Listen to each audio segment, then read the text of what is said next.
Gonna have some fun now, I reckon. Our first guest for today, our first official guest for today, has been called Britain's best-known bird watcher. In Australia, he's best known for his antics as one of the wonderful goodies.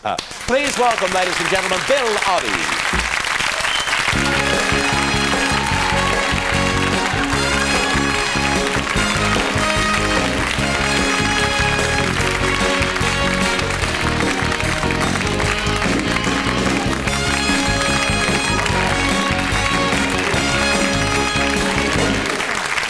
Welcome, Bill. Oh, I've hurt myself. I got a fit of delusions of youth came on seeing that, seeing that thing. That must be about 20-odd years ago, isn't it? You know, it's that long? Lot of fun, though, the goodies. I mean, it's such brand new comedy and new to its It's not now, mate. It's not now, 20 years later. It's very old comedy, yeah. I mean, the truth is that was that programme probably was 20 years ago, and the series, in fact, was made between 1970 and 1980, and we haven't made any programmes since about 1980, so you've seen more programmes here more recently than we have at home. Right. So it's really nice to come and see something like How many goodies are there?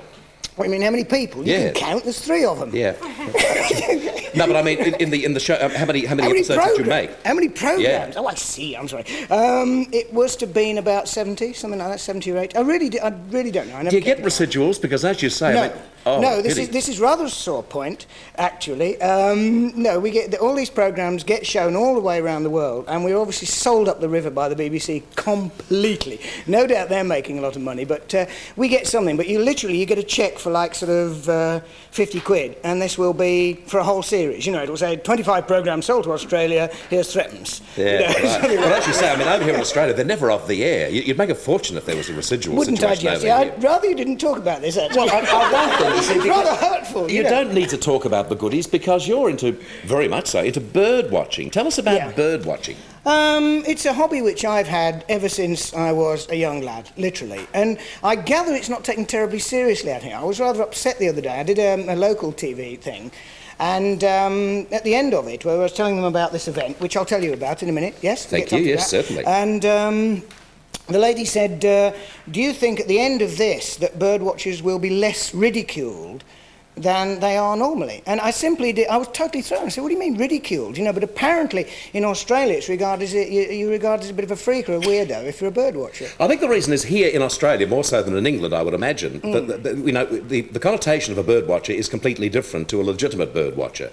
We're inclined to think... What is the connotation? Well, connotation in Australia, I think most people, you say bird watcher, and you think it's, you know, it's some royal reserve having a look at women walking along the beach. Come now. No, in Australia. Yeah, but that's just an old joke. I mean, you know, and I don't mean you being an old joke. I mean, that is... You wouldn't do that. You with an old joke? No, it would never happen. But, no, I mean, you do get that a bit at home. You know, you say, I'm a bird watcher, and the guy says, oh, I'm a bit of a bird watcher too. Hey, you know, it's all that thing. But you just say, oh, come on. We promise to take it seriously today. Thank you very much indeed. It's a serious hobby, but it's, I mean, the event we're actually here to take part in is, if you like, it's bird watchers letting off steam for a good cause. Because what we're doing is a 24-hour bird race. It's called a Twitchathon. Why a Twitchathon?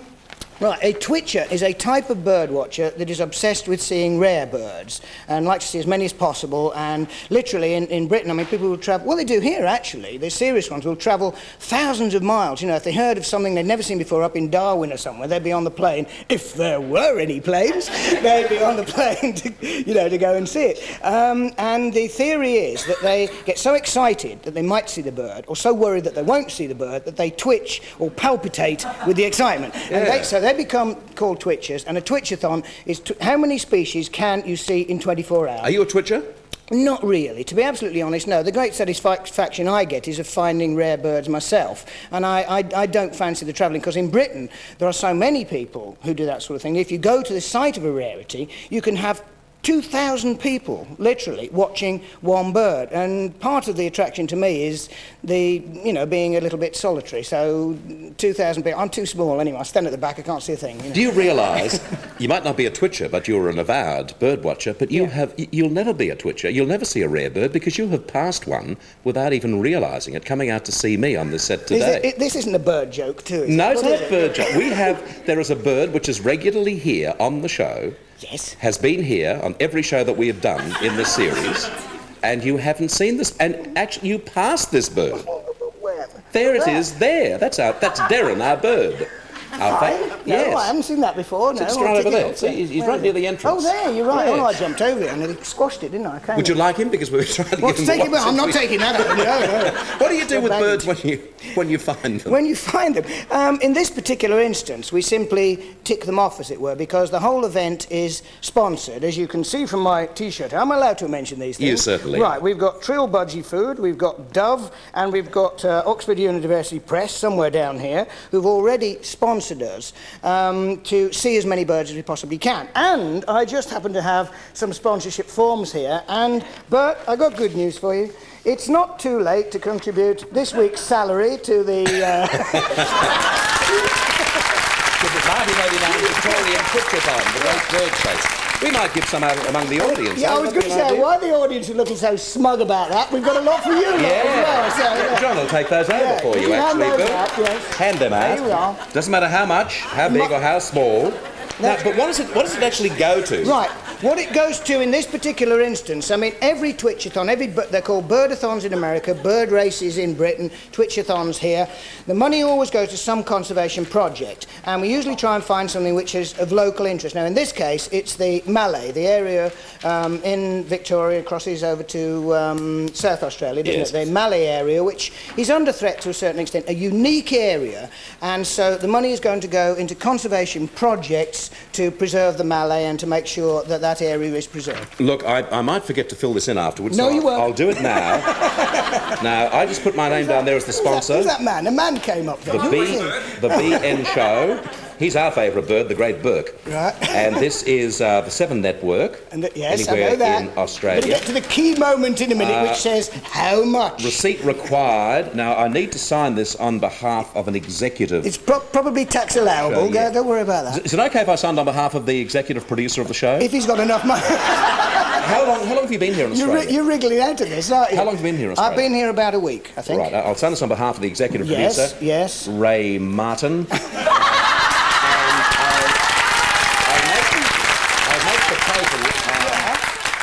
What about $250? Is that fair enough? That's per bird, is it? No, it's $250 clear.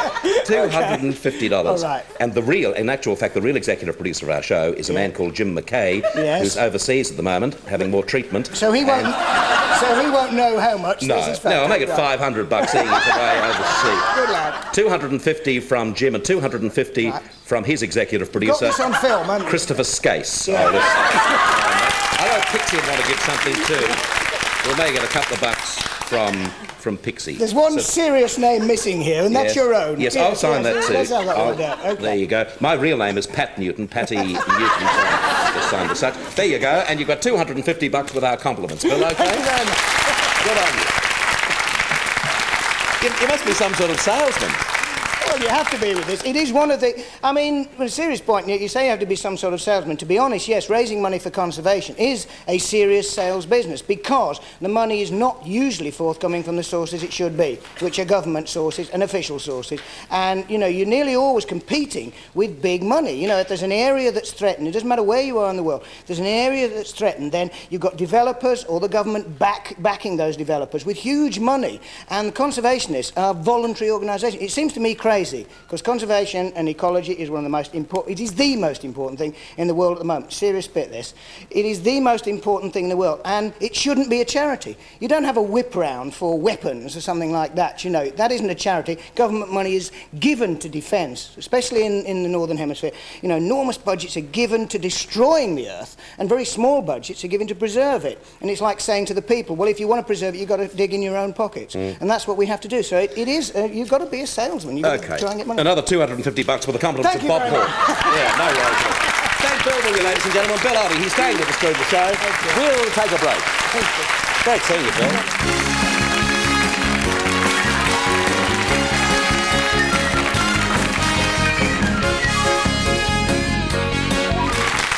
Welcome back. Just talking to the audience, there's a lovely bunch out there today, Bill. I just say something amazing about the audience here. We have lunchtime programmes at home, and they have to be so quiet. I remember going on one, trying to do a number with a band, and they came up and I said, no, you can't do that. You wake the audience up. I mean, I'm serious, it was literally like that, you know. And this lot are so noisy, it's wonderful. Well, we see, and also they're allowed to do basically anything they want. Their commandant is John Dix, who's my right-hand man. He's whipped them up into a frenzy. Oh, yes, and anything John says, I mean, they do completely the opposite. His assistant is the great Bert, who's over there, who's one of the greatest performers in Australian show business, so you can imagine just how bad Australian show business is going, you know? You're an expert on birds, aren't you, great Burke? Pardon? I said you're an expert on birds. Yeah. Chooks. But by sheer fluke, one of our next guests is madly into parrots. So it could be an all-bird day today. Our next guests are a very dynamic husband and wife team, and they're respective general managers of basketball leagues here in Australia. Please welcome Lynn and Bill Palmer.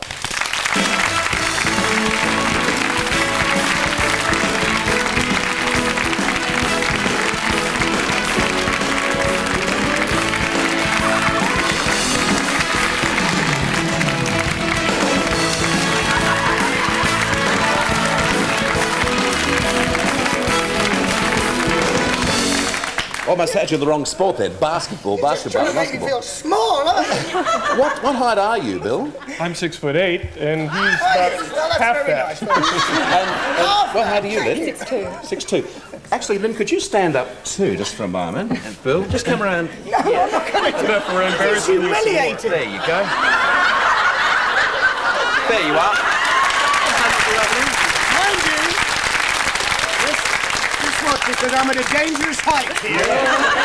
As a matter of fact, wouldn't you? I'm sure you'd find Lynn wonderful to dance with, wouldn't you? I'm sure I would. Now, is it true, Bill? Enjoy it too, I would make sure. Is it true, this Bill here, Big Bill, is it true that you're into parrots?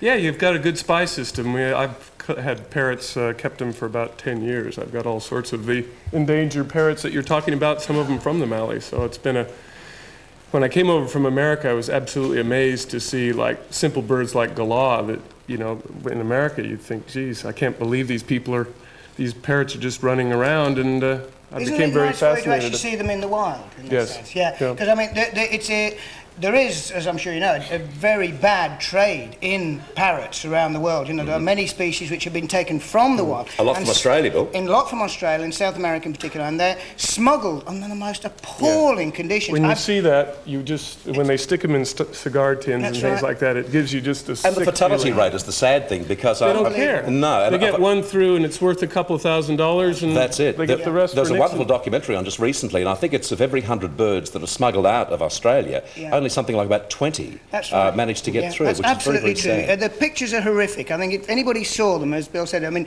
you would never, you would be so careful where your birds came from. You breed yours, or you've got... Oh, we've got a mixed collection.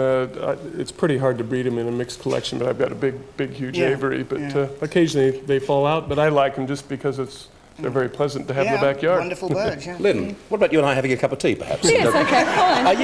Are you into birds too? I'm forced to be into birds. You've married into birds, did you? I married birds. I love them. I think they're beautiful. But I must admit that being Australian, I hadn't really realised how pretty they were and how many there were until I met Bill, and he made me aware of just what great birds we have in this country.